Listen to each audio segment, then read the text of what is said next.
Mayong gabi sa tanan. Karon atong giobserbar ang Lunes Santo ug ang atong tema karon nga adlaw gipadala kita aron paglakaw sa dalan sa cross.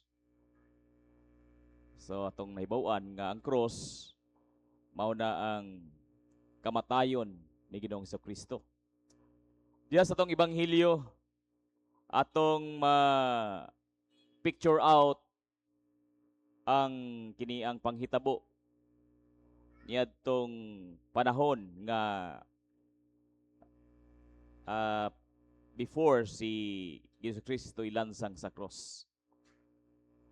O ang atong tumong sa atong tema, unsang atong ika-offer sa Ginoo sa iyang gi-offer kanato nga kini ang kaluwasan alang kanatong tanan. Diya sa atong mga pagbasa karon sa first reading, second reading ug sa atong gospel, makita nato ang malinawon apan makapukaw nga pagtawag sa Ginoo kanato ang paglakaw diha sa iyang dalan. Sa mao kining kanunay ang atong kinabuhi ang paglakaw diha sa dalan sa Ginoo. Ang paglakaw sa pagkamatarong. Ilabi na karon sa Semana Santa, atong pamalandungan pag-ayo ang atong paglakaw nga kini dalan ba sa Ginoo. Kung dili ni dalan sa Ginoo, so second day pa man karon. So napay pila ka adlaw para atong ibalik ang atong pagsubay diha sa dalan gayud sa Ginoo. Diha sa atong unang pagbasa sa Isaias 42, 1 ngadto sa 9, gipakita ang pag-alagad sa Ginoo nga mapainubsanon. Kung mo mapainubsanon, puno sa hustisya, puno sa kahayag, alang sa mga katawhan.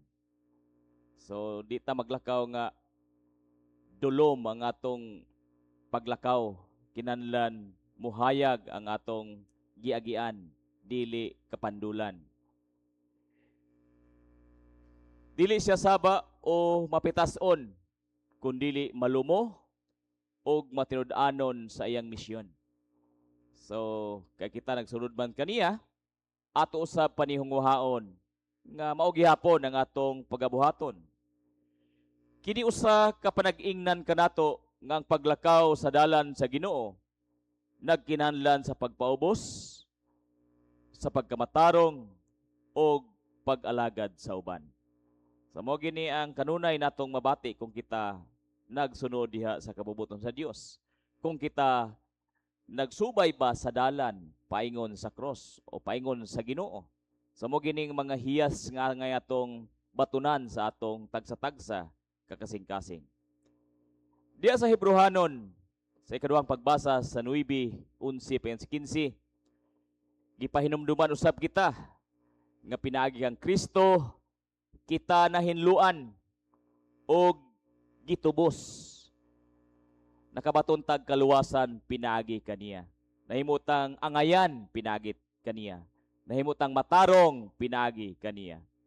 Ang iyang sakripisyo nag-abli sa dalan aron kita makaduol sa Dios o paglakaw sa dalan dili lamang kini usa ka obligasyon apan paglakaw diha sa kamatuoran. Sa muni ang kini ang atong goal sa atong kinabuhi. Paglakaw dili lang sa obligasyon kundi usa ka grasya nga gitugot kanato pinagi sa gugma ni Kristo. So grasya dili obligasyon. Basin kita naobliga lang. So tingali sa sinugdan, giobliga kita sa pagbuhat niini.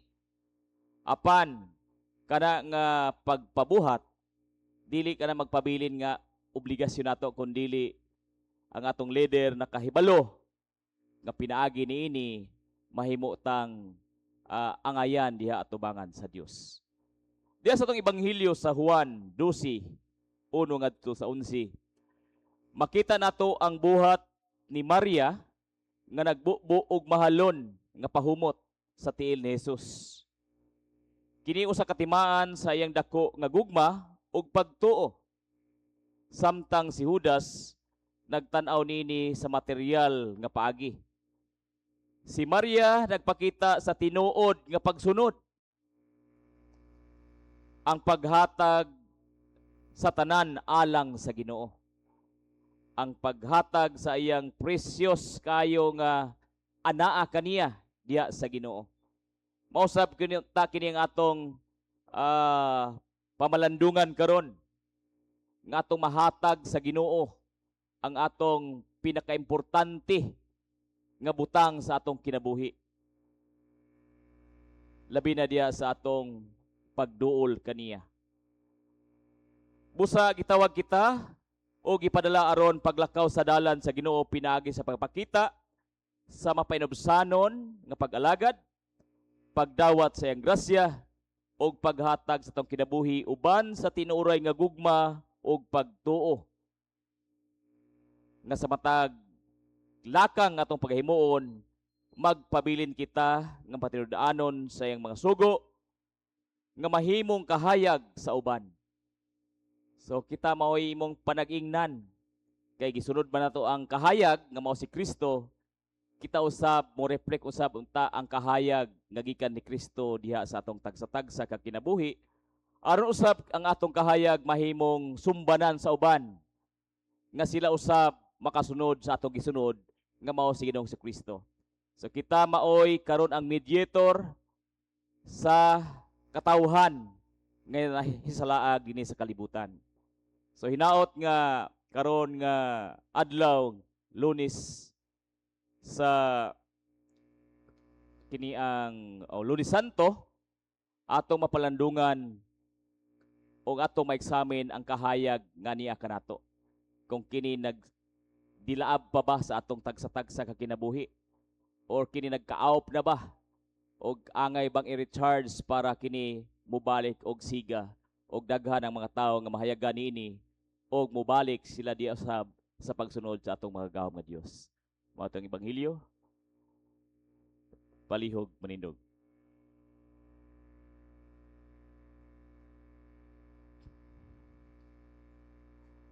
Ang credo sa mga apostoles atong pagkadunganan tanan, mituwa ko sa Dios nga mahan, magagahom sa nga tanan, magbubuhat sa langit og sa yuta.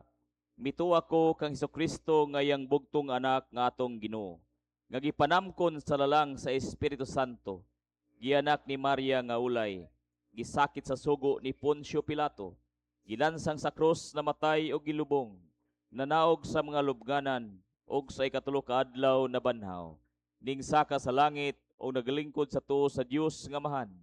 Gikan didto mobalik usab dinhi sa paghukom sa mga buhi o sa mga patay. Mituwa ko sa Espiritu Santo, sa balaang katolikong iglesia, sa pagigamitay sa mga balaan, sa pagpasaylo sa mga sala, sa pagabanhaw sa lawas o sa kanabuhi nga walay katapusan. Amen.